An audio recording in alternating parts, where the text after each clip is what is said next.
Pasión de nuestro Señor Jesucristo, según San Juan. Gloria a ti, Señor.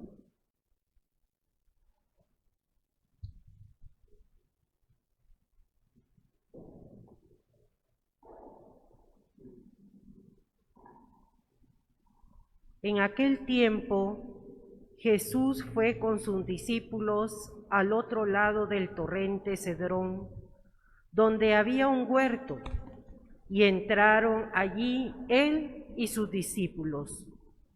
Judas, el traidor, conocía también el sitio porque Jesús se reunía a menudo allí con sus discípulos. Entonces, Judas tomó un batallón de soldados y guardias de los sumos sacerdotes y de los fariseos, y entró en el huerto con linternas, antorchas y armas. Jesús, sabiendo todo lo que iba a suceder, se adelantó y les dijo: ¿A quién buscan? Le contestaron. A Jesús el Nazareno. Les dijo Jesús: Yo soy. Estaba también con ellos Judas el traidor. Al decirles yo soy, retrocedieron y cayeron a tierra. Jesús les volvió a preguntar. ¿A quién buscan? Ellos dijeron. A Jesús el Nazareno. Jesús contestó. Les he dicho que soy yo. Si me buscan a mí, dejen que estos se vayan. Así se cumplió lo que Jesús había dicho: no he perdido a ninguno de los que me diste. Entonces Simón Pedro, que llevaba una espada, la sacó e hirió a un criado del sumo sacerdote y le cortó la oreja derecha. Este criado se llamaba Malco. Dijo entonces Jesús a Pedro: Mete la espada en la vaina.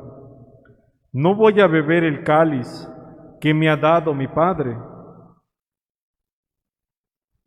El batallón, su comandante y los criados de los judíos apresaron a Jesús, lo ataron y lo llevaron primero ante Anás, porque era suegro de Caifás, sumo sacerdote aquel año. Caifás era el que había dado a los judíos este consejo: conviene que muera un solo hombre por el pueblo. Simón Pedro y otro discípulo iban siguiendo a Jesús. Este discípulo era conocido del sumo sacerdote y entró con Jesús en el palacio del sumo sacerdote, mientras Pedro se quedaba fuera junto a la puerta. Salió el otro discípulo, el conocido del sumo sacerdote, habló con la portera e hizo entrar a Pedro. La portera dijo entonces a Pedro: ¿No eres tú también uno de los discípulos de ese hombre? Él dijo: No lo soy. Los criados y los guardias habían encendido un brasero porque hacía frío y se calentaban. También Pedro estaba con ellos de pie calentándose.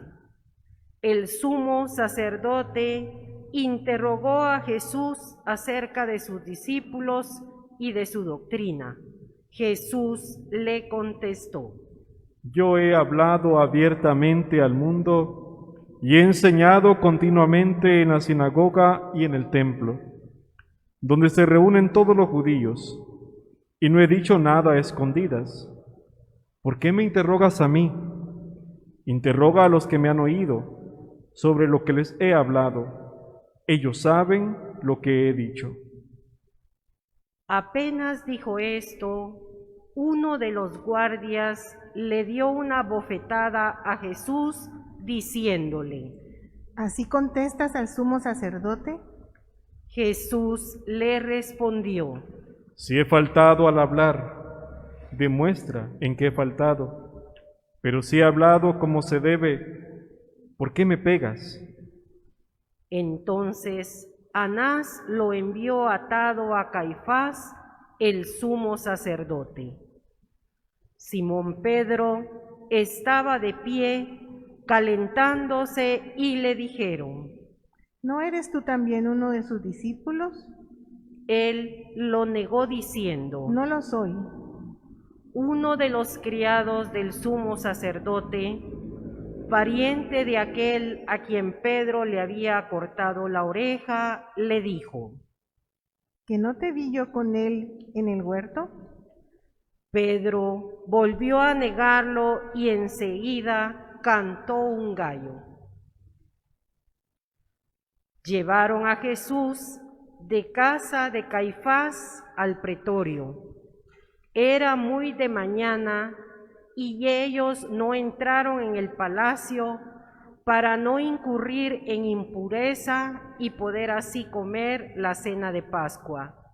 Salió entonces Pilato a donde estaban ellos y le dijo: ¿De qué acusan a este hombre? Le contestaron: Si este no fuera un malhechor, no te lo hubiéramos traído.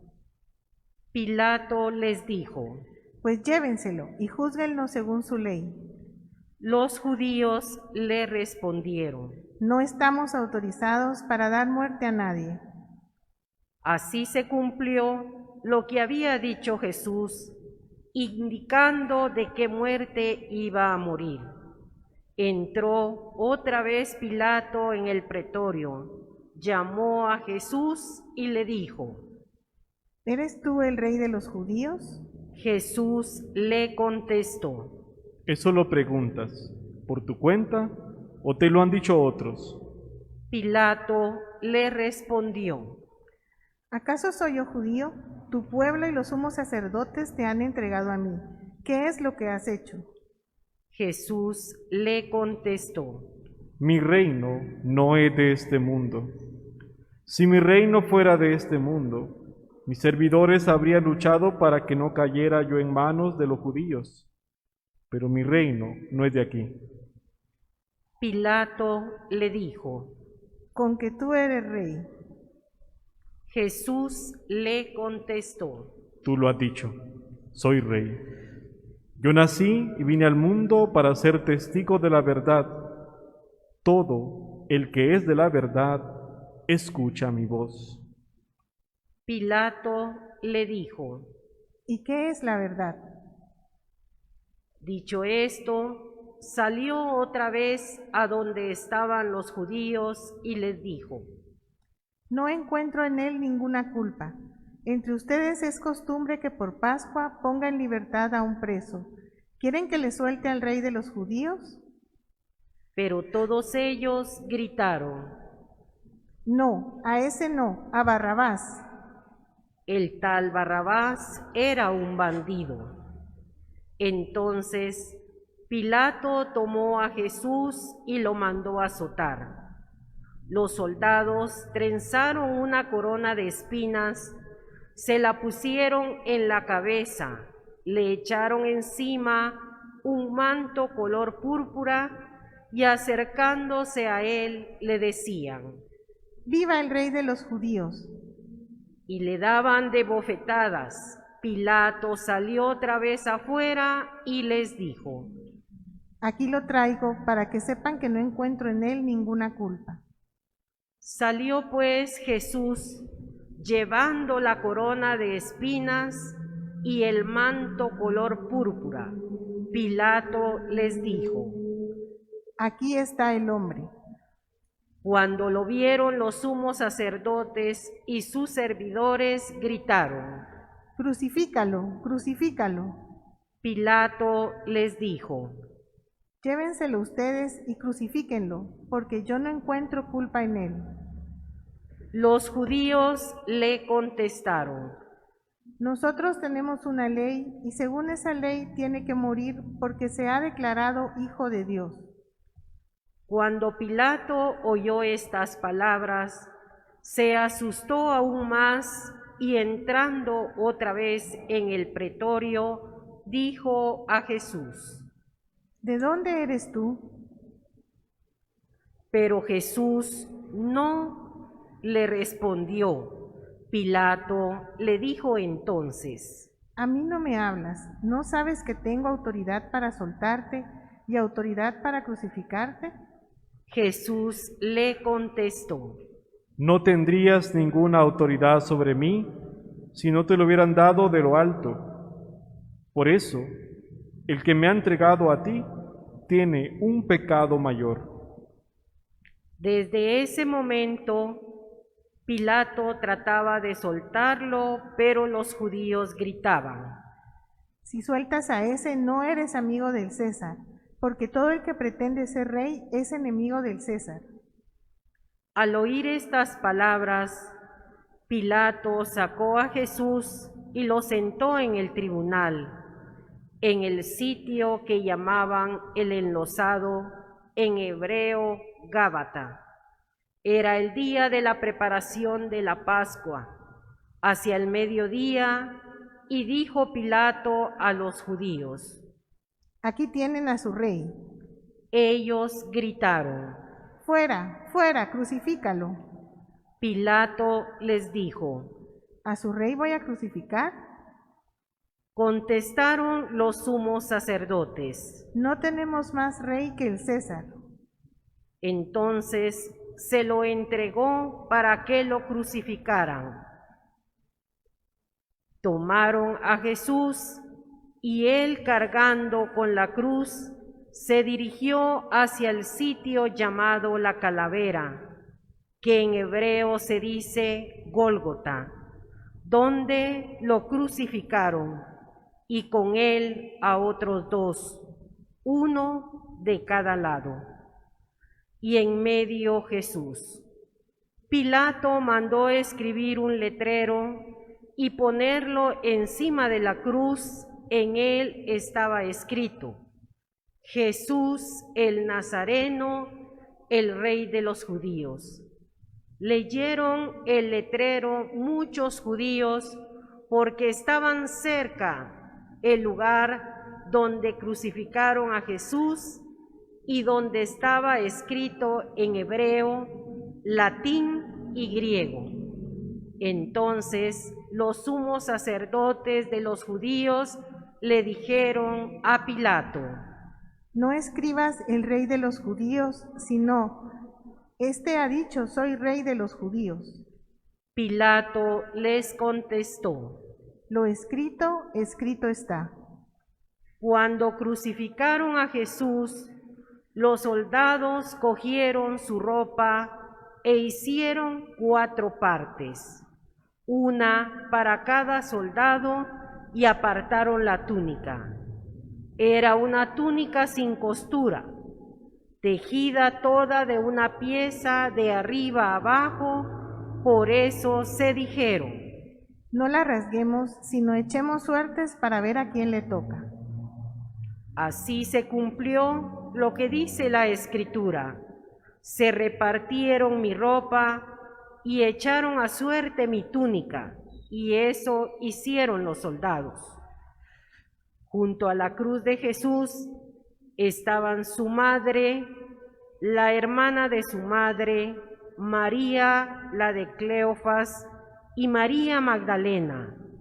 Al ver a su madre y junto a ella al discípulo que tanto quería, Jesús dijo a su madre: Mujer, allí está tu hijo. Luego dijo al discípulo: Allí está tu madre. Y desde entonces el discípulo se la llevó a vivir con él. Después de esto, sabiendo Jesús que todo había llegado a su término, para que se cumpliera la Escritura, dijo: Tengo sed. Había allí un jarro lleno de vinagre.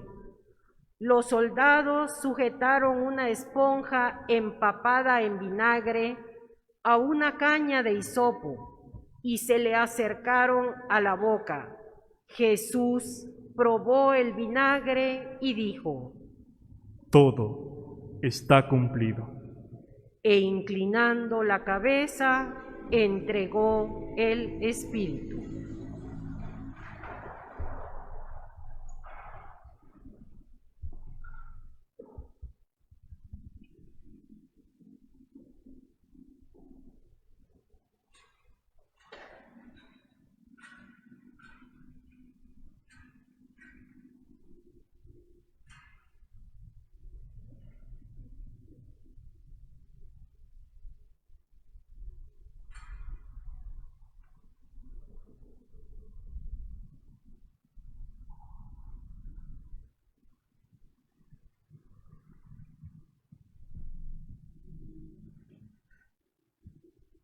Entonces, los judíos, como era el día de la preparación de la Pascua, para que los cuerpos de los ajusticiados no se quedaran en la cruz el sábado, porque aquel sábado era un día muy solemne, pidieron a Pilato que les quebraran las piernas y los quitaran de la cruz.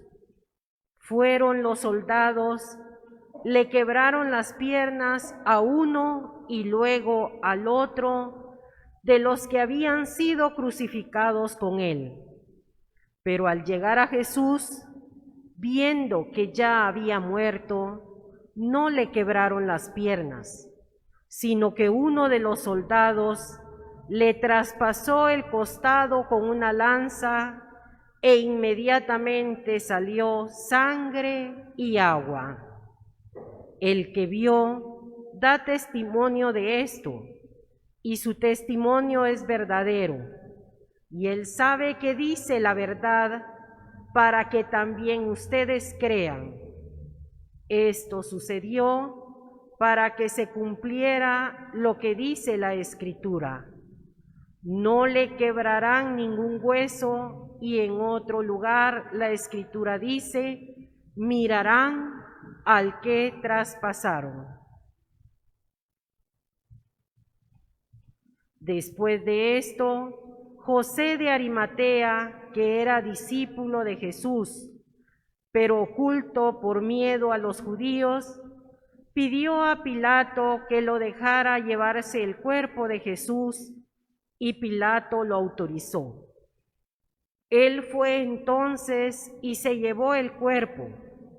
Llegó también Nicodemo, el que había ido a verlo de noche, y trajo unas 100 libras de una mezcla de mirra y aloe. Tomaron el cuerpo de Jesús y lo envolvieron en lienzos con esos aromas, según se acostumbraba enterrar entre los judíos. Había un huerto en el sitio donde lo crucificaron, y en el huerto un sepulcro nuevo donde nadie había sido enterrado todavía. Y como para los judíos era el día de la preparación de la Pascua, en el sepulcro estaba cerca. Allí pusieron a Jesús. Palabra del Señor. Gloria a ti, Señor Jesús.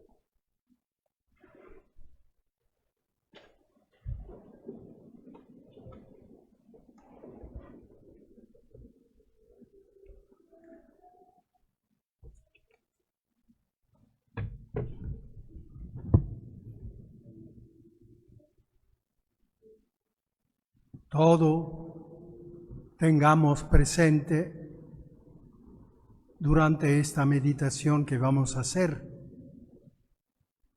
Todo lo que hemos escuchado de la pasión de Jesús, considerado un malhechor,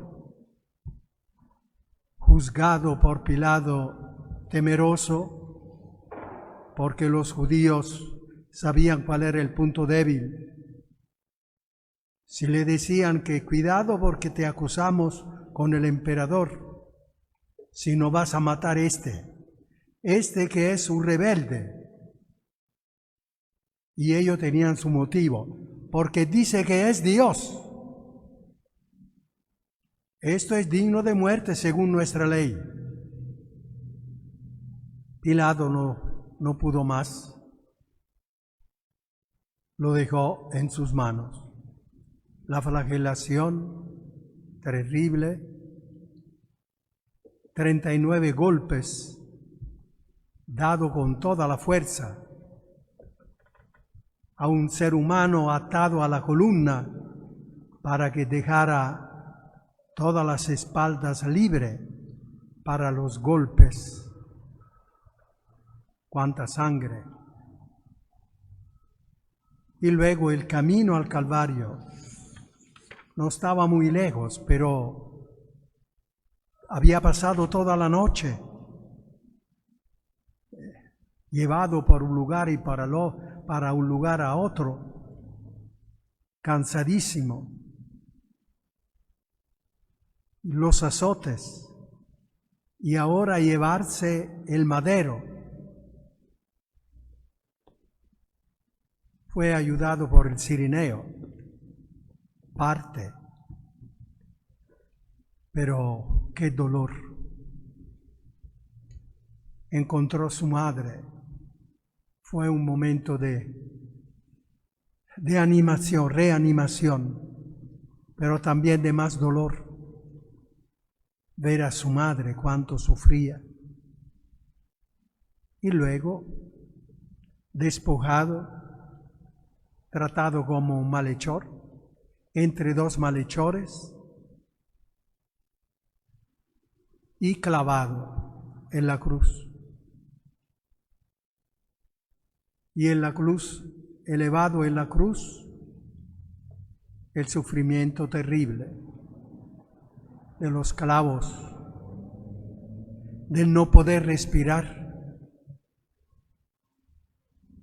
Y sabemos, en tus manos, las 7 palabras que indican siempre la bondad de Jesús. Perdónales, perdónales, Padre. Aquí está tu madre, aquí está tu hijo.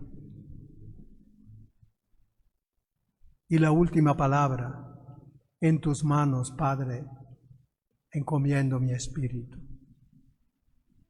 Cuánto dolor, cuánta sangre. Y nosotros hemos oído resumir todo esto en ciertas frases. Esta tarde voy a hablar de 2 enseñanzas renovadas, que son las mismas de siempre, pero bajo una nueva mirada. La primera frase es: está escrito. ¿Cómo está escrito? Y nos dijeron que era un plan del Padre, que estaba escrito en la Sagrada Escritura. Era un plan del Padre para que Jesús muriera y así pagara a Él por nuestros pecados. Nosotros no podíamos pagar una ofensa divina. Somos humanos. Se necesitaba un Dios para pagar esa ofensa. Y entonces se encarnó Dios y murió por nosotros. Era una forma de enseñar lo que podían enseñar, que podían conocer. Sin embargo, ha ido apareciendo cada vez más una lógica que no responde.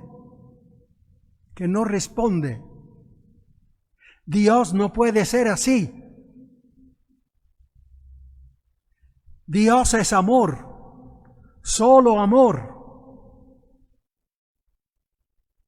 No puede hacer morir o planificar la muerte de un inocente.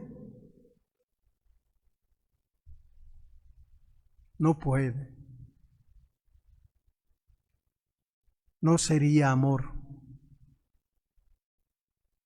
Y además, ¿de qué cosa vamos a pagar a Dios?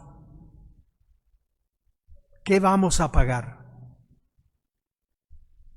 Dios no necesita ningún pago. La parábola del hijo pródigo, ¿se la recuerdan? Hace 4 domingos. Ese padre no quiso ser pagado por nada. Y el hijo se había llevado su dinero. Lo había derrochado. Había ofendido al padre, diciéndole, en esa cultura era como decirle al padre, ¿por qué no te mueres, viejo? Él quería la herencia. Ofendido por todos lados. Y sin embargo ese padre estaba solo mirando si llegara el hijo. Y cuando lo vio de lejos empezó a correr, el viejito, y lo abrazó y lo besó y encargó la fiesta. No quiso saber ni siquiera por qué se había ido el hijo. Ahora, ¿cómo es? No quiso saber, no preguntó, no le interesaba eso. ¿Cómo había gastado el dinero? No le interesaba eso. Lo que le interesaba era que el hijo había regresado y la fiesta estaba loco de felicidad. Y la fiesta. Y Jesús ha narrado esa parábola para hacernos entender cómo es el Padre, Dios. Y nosotros nos han transmitido, porque más no podían conocer, nos han transmitido que el Padre, para querer ser pagado, tenía que encarnarse la segunda persona de la Santísima Trinidad y morir de forma cruel. Sí, que muera de forma cruel. Tiene que pagar por todos. Absolutamente una imagen de Dios que ya no responde en absoluto a lo que hemos conocido más de Dios. Solo amor, nada más que amor. Dios. Ese plan entonces no estaba hecho por Dios. Estaba previsto, pero no establecido. Previsto porque Dios lo sabe todo, pero no establecido. Así tiene que ser. Es como una mamá que para los hijos tiene un plan de amor, que todo le vaya bien, que siempre está preparada para contribuir a que todo le vaya bien. Y si le sucede algo, a ver cómo. Así es Dios, infinitamente con más amor que una mamá.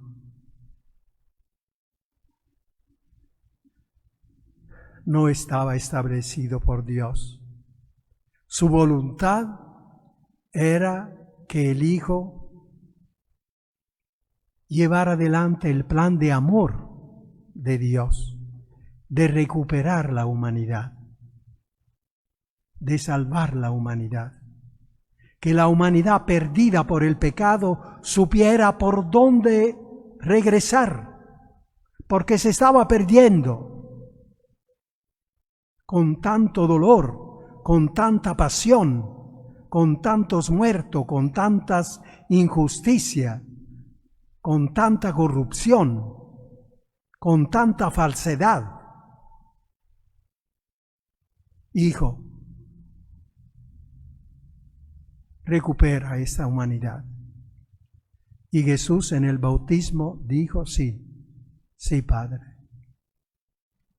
Yo me voy a poner al frente, a hacer camino hacia ti, para que esta humanidad supiera por dónde caminar. Y yo estaré fiel hasta el final. Aunque me maten, yo seré fiel. Yo quedaré en este plan de llevar la humanidad hacia ti hasta el final, para que la humanidad supiera qué significa amar hasta el extremo. Y que solamente eso, amar hasta el extremo, lleva a la resurrección. Y así recorrió todo el camino. No era un plan del Padre.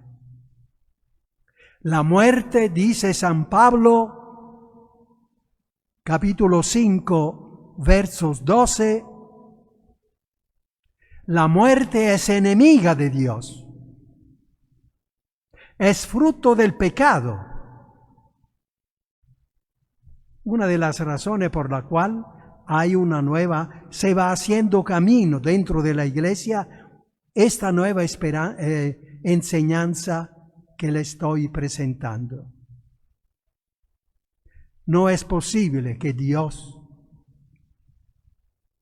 haya querido la muerte de un inocente y haya usado la muerte para su plan. No, la muerte es su enemiga. San Pablo 5:12, enemiga de Dios.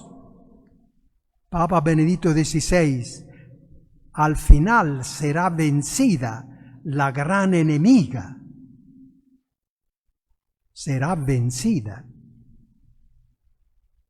No podía usar la gran enemiga para sus planes de amor, que era siempre acompañar a su hijo de fidelidad, que enseñara a los otros hijos, a todos nosotros, por dónde caminar en el amor y con fidelidad en el amor. Esta es la única voluntad de Dios sobre Jesús y sobre cada uno de nosotros.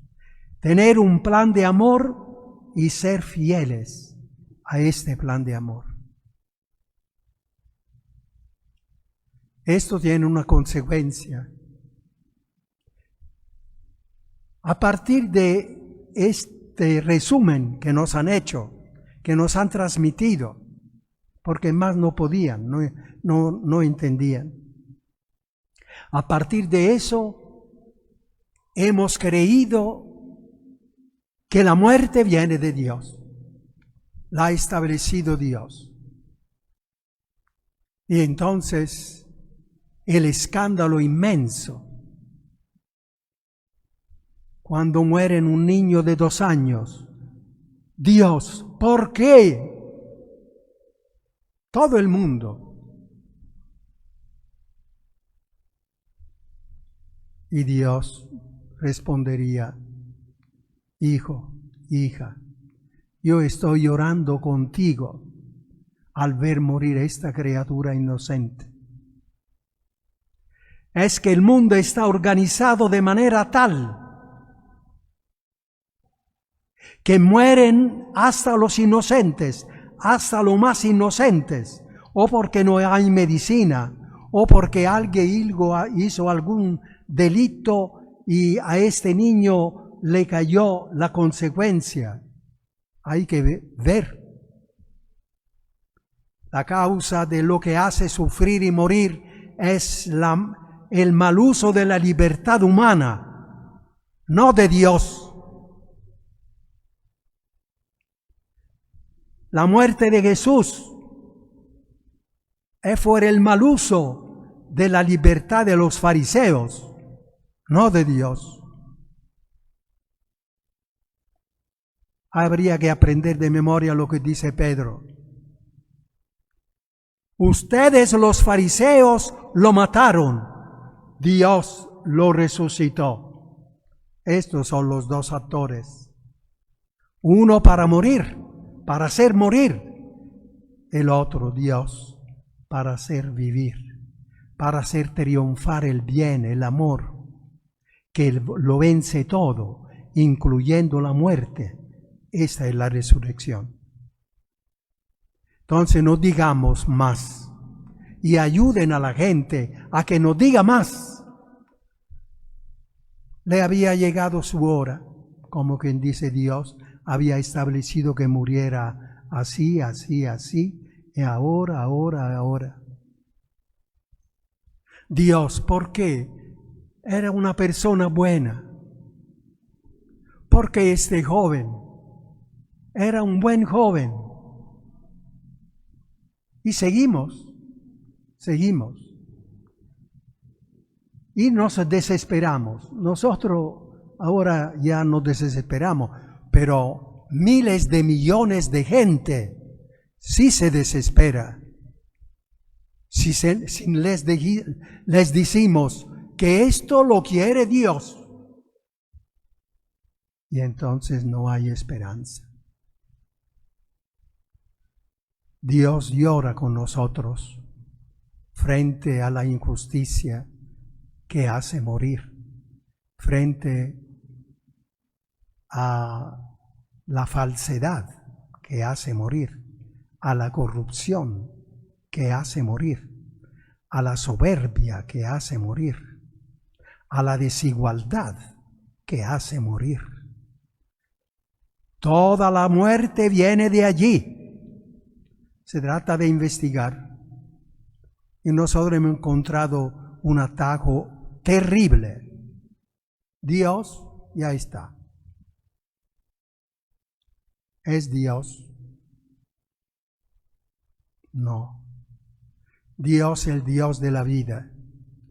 Dice el libro de la sabiduría, al capítulo 1, Dios no hizo la muerte. La muerte ha venido con Adán y Eva que quieren rechazar a lo que dijo Jesús, Dios, y quieren hacer lo que ellos dicen que quieren hacer. Y la vida se desordenó y no funcionó ya nada. La muerte, Caín y todo lo demás. La segunda enseñanza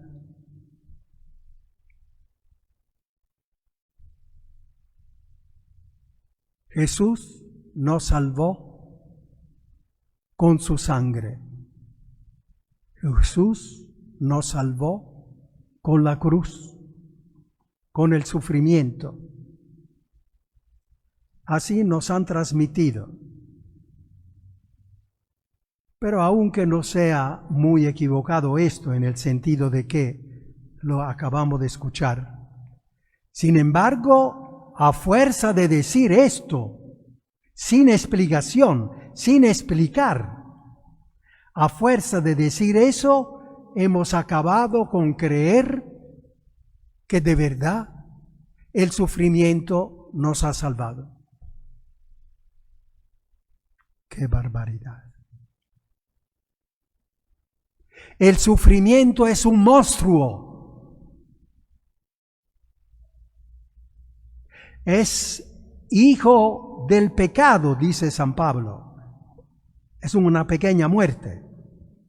Cuando el sufrimiento ya es máximo, entonces la muerte, pero es hijo de la muerte. El sufrimiento no puede salvar. El sufrimiento es producido por el egoísmo que se opone al amor.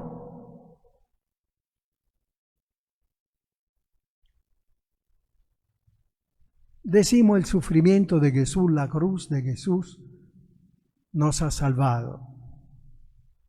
No es muy equivocado porque es una figura literaria. Se llama metáfora.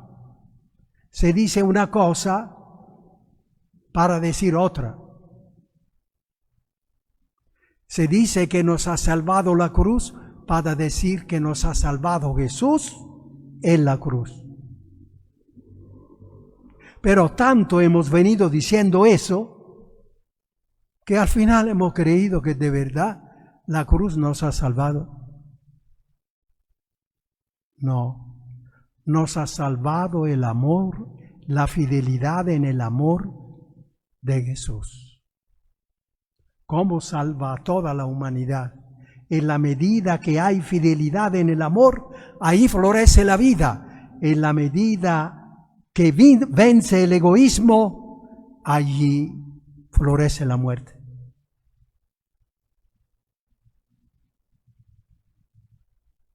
Ahora vamos a adorar la cruz. A mí me repugna esta palabra, adorar la cruz. Adorar la cruz. Solo Dios se puede adorar. Pero yo digo, el resultado de esa manera de hablar sin explicarlo. Si le decimos a uno, nos ha salvado la sangre de Jesús, le explicamos, mira, no es que la sangre, porque la sangre es un elemento fisiológico que no salva nada. Entonces, se dice eso para decir que la sangre es símbolo del amor y entonces decimos que nos ha salvado la sangre de Jesús. Pero nosotros no damos esta explicación. Y entonces hemos llegado a creer que la sangre nos ha salvado. Nos ha salvado el amor de Jesús hasta derramar la sangre para ser fiel al plan de amor de Dios, de recuperar la humanidad y enseñarle el camino, la verdad y la vida. Hay que explicar. Es un modo de hablar metafórico, se dice. Se dice una cosa para indicar otra cosa que está detrás. Se dice la sangre para decir el amor de Jesús. Pero expliquémoslo.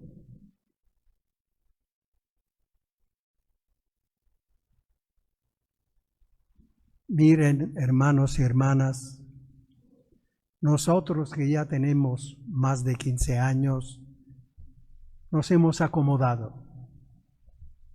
Aún con estas cosas, con estas formas. Sin embargo, hay que entender que las nuevas generaciones ya no entienden. Cuando le hablamos así, en modo metafórico, ya no entiende. Cuando le decimos que la muerte de Jesús, como la muerte de cada uno de nosotros, es un plan de Dios, no entiende. Hace 2 meses el Papa dijo, si seguimos hablando de la fe, como en pasado, la gente no entiende. Las nuevas generaciones no entienden. Muy bien, tienen un grado de inteligencia más, tienen un grado de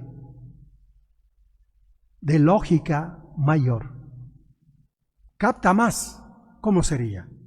Dios es amor, ha creado el mundo y ahora me va a decir que si sufro yo es que Él manda el sufrimiento, quién sabe por qué. Por la prueba. La prueba se da cuando uno no sabe si la otra persona sabe o no sabe. Pero Dios sabe si yo supero la prueba. Claro que sí sabe. Y entonces, ¿para qué me la pone? Es que sabe que tú no la vas a superar. Y entonces, ¿para qué me la pone? ¡Qué malo! Lógica. Que las nuevas generaciones ya es lógico. Estamos 2000 años después. Entonces, yo estoy diciendo eso con pasión porque estoy preocupado con las nuevas generaciones, además de que las viejas generaciones que viven ahora ya se escandalizan de la manera como nosotros explicamos el Evangelio. Nosotros presentamos el cristianismo como la religión del sufrimiento. No es la religión del sufrimiento, es la religión del amor. Otra cosa. muy diferente. Hay que luchar contra el sufrimiento. Hay que luchar. Jesús mismo lo rechazó en el Getsemaní. Si es posible, no. No. Tengo una tristeza como para morirme. Si es posible, no. No abrazó el sufrimiento, abrazó la cruz. No. Fue fiel al plan de enseñar a la humanidad el camino del amor. Eso sí, estaba decidido, pero con rechazo hacia el sufrimiento. Finalizando, no pidamos al Señor sufrir más. Es una cosa loca. Una cosa loca. Y Dios se dice, hijo, pero yo el sufrimiento no lo he creado. Y yo no quiero que lo tengas.